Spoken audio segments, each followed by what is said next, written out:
last lecture we have discussed about the introductory portion of the industrial management, where we have seen the comparison between the industrial engineering as well as industrial management. We have also seen about the roles and responsibilities, relevance of the subject, as well as we have discussed about the production management and operation management. In this lecture, we will discuss about productivity and the measurement of productivity, assessment of productivity, and followed by the production system. To start with the topic, first we will discuss about the difference between production system and productivity. Production system or production and productivity. We all know that production is nothing but the process through which the raw material or resources that may be in the form of useful input are processed into finished goods as well as services. Finished good and services. So production, we can say, is the process of converting raw material into finished good by using a number of stages or processing stages. Here, when we talk about input, input includes all the resources that are men, material, machine, money, method, energy, etc. And so we can say that production is the process of harnessing all these resources into the finished good as well as services.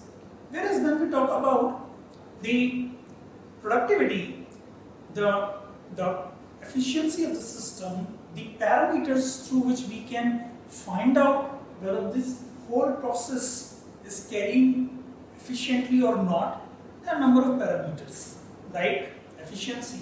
We all know efficiency for any system may be defined as the net outcome or effective outcome, percentage outcome of the system. And numerically, we can calculate it by taking the ratio of output to the input. Whereas when we talk about another parameter, another assessing criteria, that is productivity. What is productivity? Productivity, for an example, I will take two industries where the production process is carried out. One of the industry is process the raw materials and converting it into finished good. Another industry is doing the same thing. Then we will say both the industries, industry A as well as B, they are doing their job and they are performing their task, and so they both are equally efficient.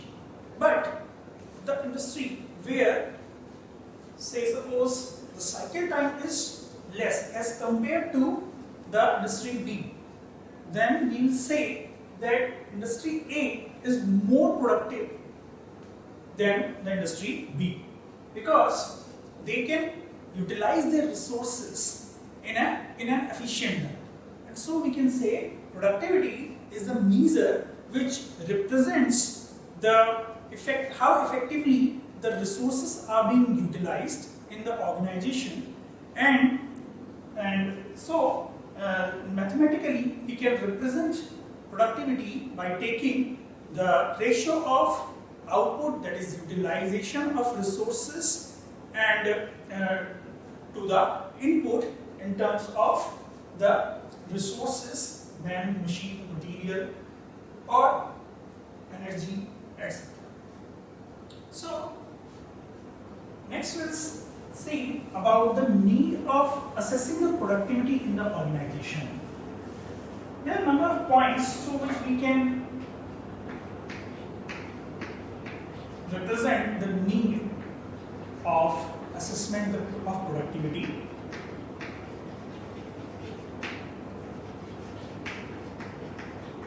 As I told you earlier, productivity is nothing but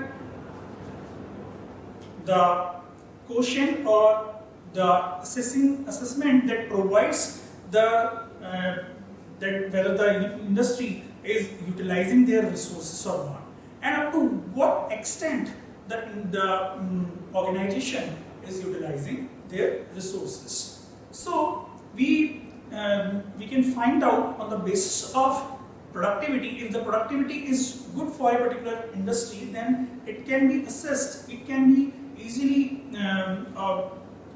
conclude that the company is utilizing their resources in a better manner. It means they are producing output in a better manner. The output of the company in terms of number of unit produced will be more. At the same time, the profit margins of the companies will be more. Whereas when we talk about in contrary of output, the input will be, it should be as low as possible. Means the cycle time means the time taken in order to process the good, means the time involved in all the processing stages. As the time in each and every process will be low, the total cycle time will also be low. And why this should be low? Just because the cycle time is directly correlated with the manpower working on.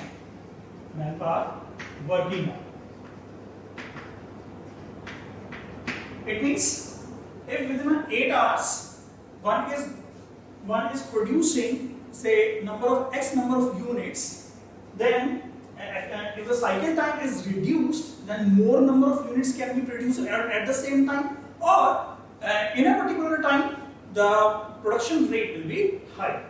At the same time, the machine utilization will be more if the cycle time is less. Similarly, processing of material, more material will be processed within the same time if the productivity is more, workers' productivity is more and cycle time is less. So, while calculating the productivity in an organization, the basic goal of organization is to minimize the cost on the input and to maximize the output, that is harnessed through the processing stages. So this is the ultimate need of each and every organization, that is to increase their output and to decrease the cost of resources to be utilized. Next we will see the different types of productivity.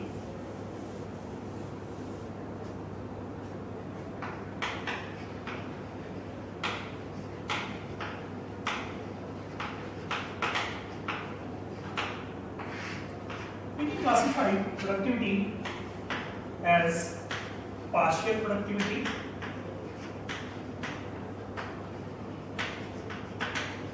index, in which we can consider either single factor or two or more factors, multi-factor we can say, multi-factor productivity, multi-factor partial productivity. Second is total factor productivity or total or composite productivity, and last is total productivity.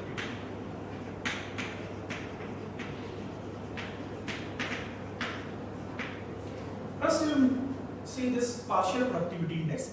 In order to calculate partial productivity index, we have to take the ratio of output in terms of the resource utilized. Resource utilized means here if I take single input factor into consideration, it may be either manpower or machine, in terms of either machine utilization or money utilization, then I can calculate the partial productivity index for the single factor as by using the formula, the total output and the contribution of the single factor as a input or resource that is utilized, like labor hour. If you want to find out the labor productivity, then can be calculated by using this. That is total output divided by labor hour. Similarly, we can also consider another criteria, that is, if you want to find out the machine utilization and the productivity in terms of machine utilization, then we will place here machine utilization or any other input parameters. Further, if we want to find out multi-factor partial productivity, then instead of placing a single factor, single input factor, we will place here the combination of two or more factors. Like if we want to find out combinedly the labor as well as material productivity, then we will calculate it by using the formula, that is total output divided by the labor plus material input as a input. Then next we have to find out total factor productivity. Then in order to find out total factor productivity, we will use the formula, that is net output divided by labor plus capital as a input.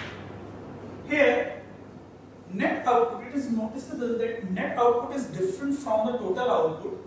How it is different? In order to calculate net output, we will deduct the total output.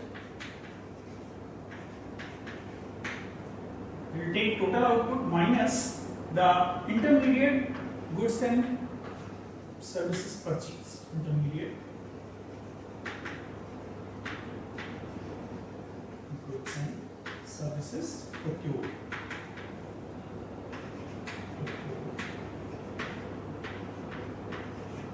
This is nothing but a cost. In terms of cost, we will find out the cost of intermediate goods and services that are procured during the process, and this cost will be subtracted from the total output, and then we can find out the net output. And in order to calculate the total productivity is nothing but the total output, total tangible output to the total input, total tangible input.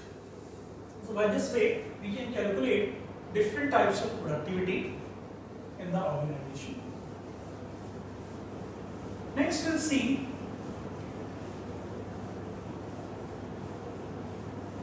number of ways to improve the productivity.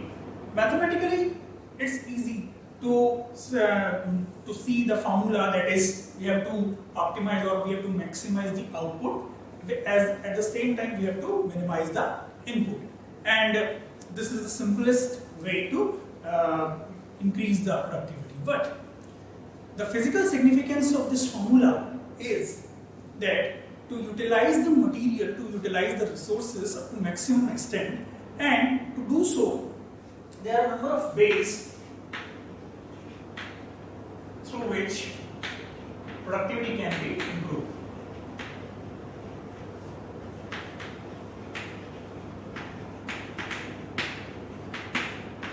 Here, there are a number of factors on which productivity depends upon. These factors are obviously manpower. If the manpower or the labor who is working in the organization is trained enough and they are interested to work in the organization, then only they will work efficiently, and then only their productivity can be improved. So, in order to improve the productivity, the labor should be facilitated through number of training and induction programs. Similarly, the material can be another criteria. if the material, qualitative material is taken from the resources like suppliers, the suppliers may be tier 1, tier 2 or tier 3, then also the productivity will be increased. How? Ultimately, we are concerning with the output. If during the processing the material, raw material and their quality is not up to the mark, then obviously number of defects produced in the process will be increased. And as the number of defects will increase within the process, then the productivity will decrease. And so the procurement of qualitative raw material from the suppliers is an essential criteria to enhance the productivity of the concern. Next is material, money, method, manpower, machine utilization.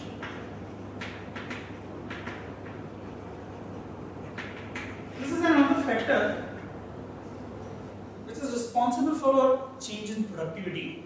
If the conventional machines are being used in the organization, then the productivity will be slightly lower as compared to if the plant where the automated machineries and high technology or latest or updated technology based tools and equipments are being used. So machine utilization is also a factor, and in order to, and it governs by use of latest technology or automated machines. So use of NC machine, use of CNC machine, DNC machines, the transfer lines. By adopting flexible manufacturing system, one can ensure that the productivity of the concern will improve.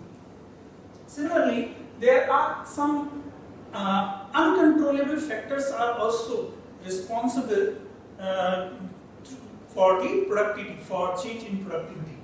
Like all these factors are controllable by, because all these are the internal factors or controllable factors. These factors are in the hand of organization itself. Whereas the social taste, society, socio-economic taste or socio-economic condition, socio-economic factor,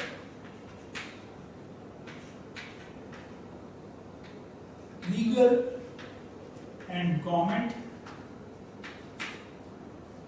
factor, as well as the natural resources.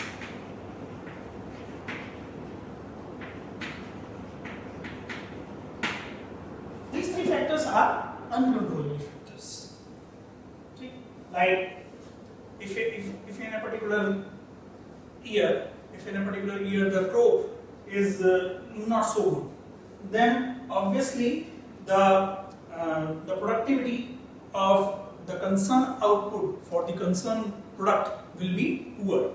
And similarly, if the government is providing a particular type of law or legal infringement to the commodity, then also the growth of the respective sector will affect and productivity will goes down. And another factor is socio-economic factor.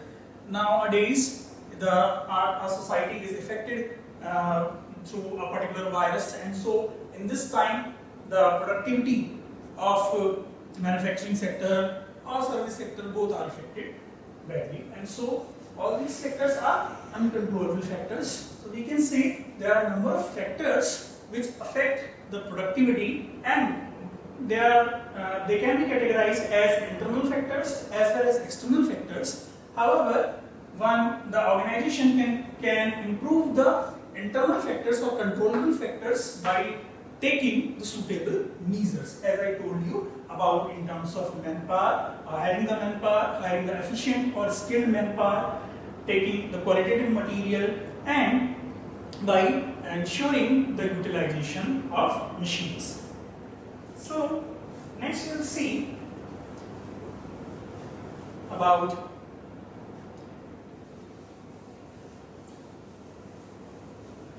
the constraint while measuring the productivity and number of constraints while measuring the productivity. Especially when we talk about service industries, then in service industries the material utilization, in terms of the information and data accessed. It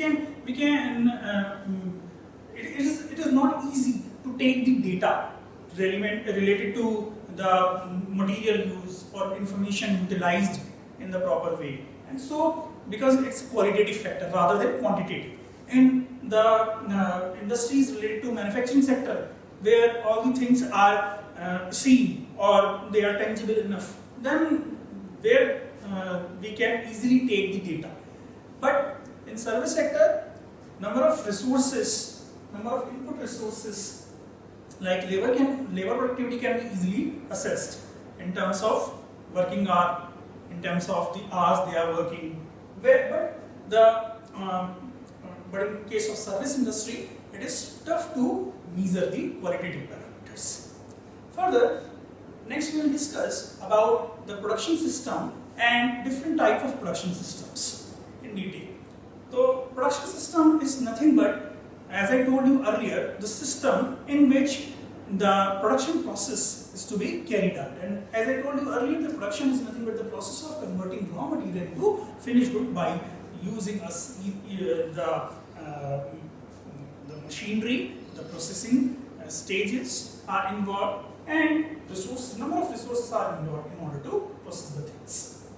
So, production system, when we talk about production system, there are a number of factors that affect the production system, like the input itself, the processing stages, and the type of production system, that is the layout of the plant itself, that affect the entire production system. So, our objective to study the production system is to arrange the layout within the factory in an effective manner, so that one can utilize the manpower present within the factory up to maximum extent. One can efficiently utilize the resources within the factory area, and so it is essentially required to study about the production system. Next, we'll see the different types of production systems. Production systems can be classified as intermittent production system,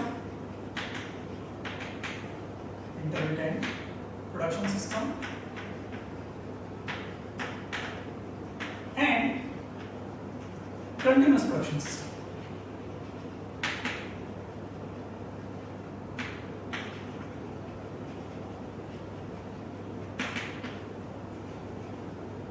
We may further classify as intermittent production system as job type or shop type production system, batch type production system,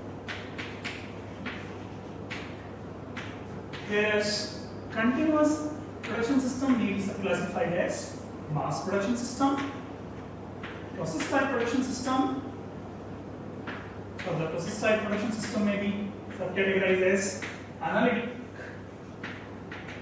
and synthetic type production system, and assembly line production system.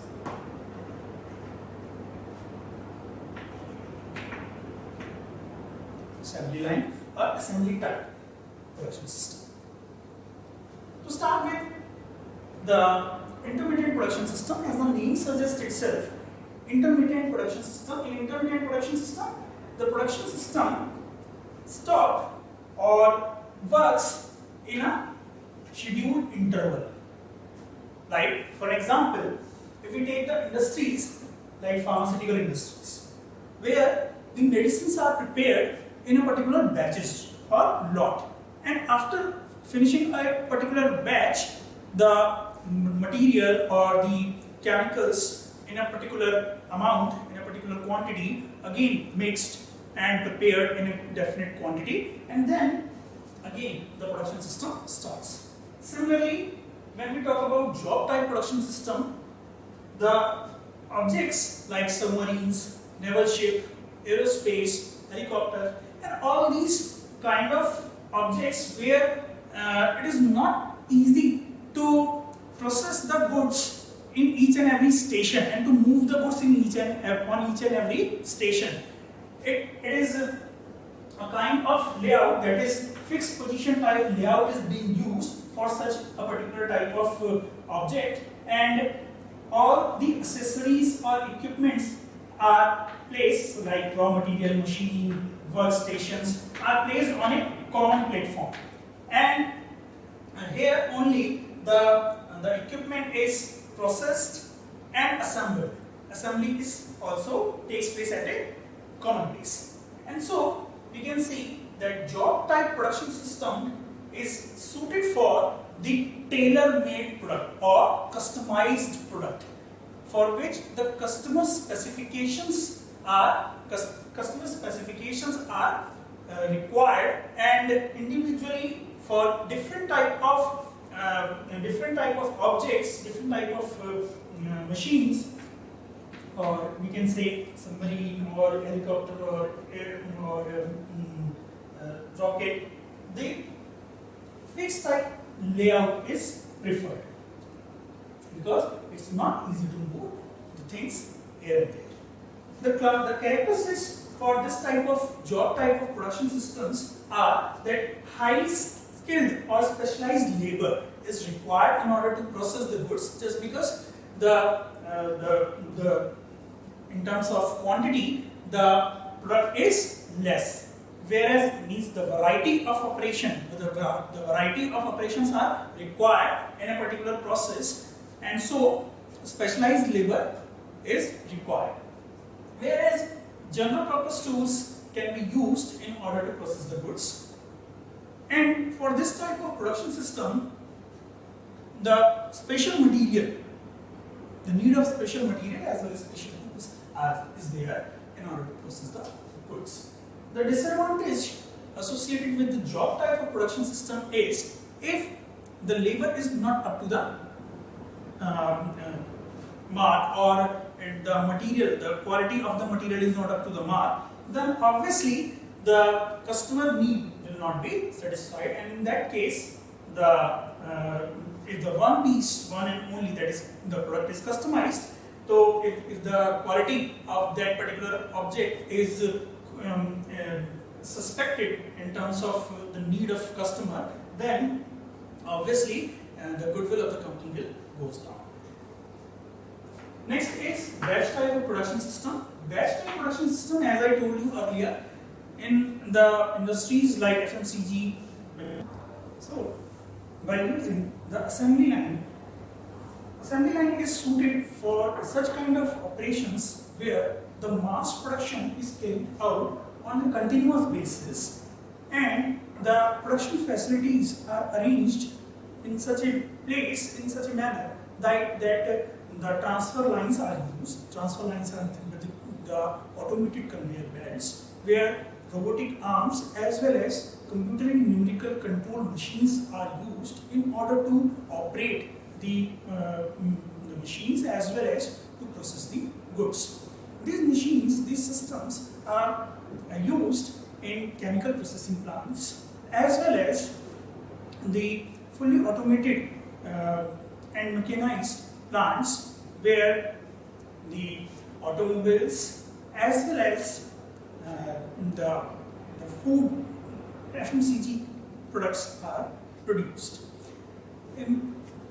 If we talk about the characteristics of such kind of systems, then a dedicated plant or equipments are used to be there with zero flexibility, and means when we talk about the assembly lines, then transfer lines and the use of numerical control machines cannot be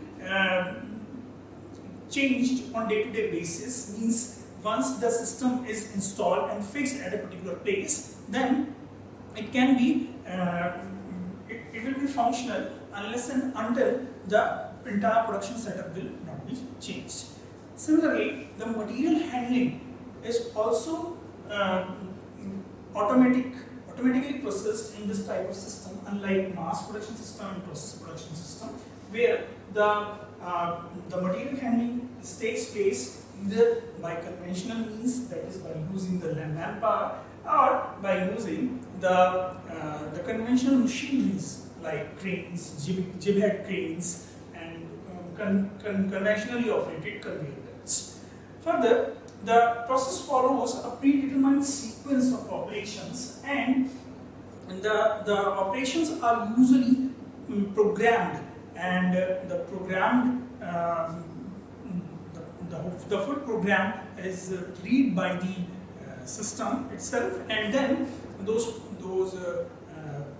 prefixed layout are prepared for such kind of system, and assembly and use of robotic arm is to ensure that the things are going in the smooth manner. The components or material cannot be readily identified with the final product in this kind of systems, and the planning and scheduling for day-to-day operation is needed. When we talk about the layout that is used for this type of system, then it's an automated transfer line system is used for processing the goods and material on the system. The advantage which are associated with the use of assembly line are that the process is highly standardized, and a particular type of a fixed type of sequence of operations is being used in order to process the goods. High rate of production is usually attained by using such assembly line system, and usually high capacity utilization can be ensured by using assembly line. So we can say that in terms of all such kind of production systems, that is job production system, batch type production system, mass production system, process type production system, and assembly line production system, this particular type of system is most efficient in terms of producing the goods and services, especially goods. And whereas when we talk about the requirement at the end, the requirement of the people or labor over there, then almost negligible or no labor is required in order to process the material here in assembly line operation, just because of the fact that all the whole process is automated. And so the person with the limited skill, I'm not saying less skill or somewhat not no skill, limited skill can be used for the production lines. Like we all know that once the things are programmed in a proper manner, and it is fixed in the memory of computer, then obviously as the computer or the system will instructed or assisted to the machines, the machine or the system will work accordingly. And so we can see that the person with limited skills can be used over there. And one of the advantage associated with the assembly line is that unit cost of production is also very less as compared to the job shop production system as well as batch production system, where unit costs were high, because of the fact that here the system is used for high volume, production of high volume. Here, number of disadvantages are also associated with the assembly line operations. Like one of the major disadvantages of assembly line system is that it requires initially high investment, and also the setup cost of the system is very high. The product differentiation, whereas product differentiation is limited. So we can say, by concluding, we can draw a graph in between the product variety and the production volume. Product variety and product volume.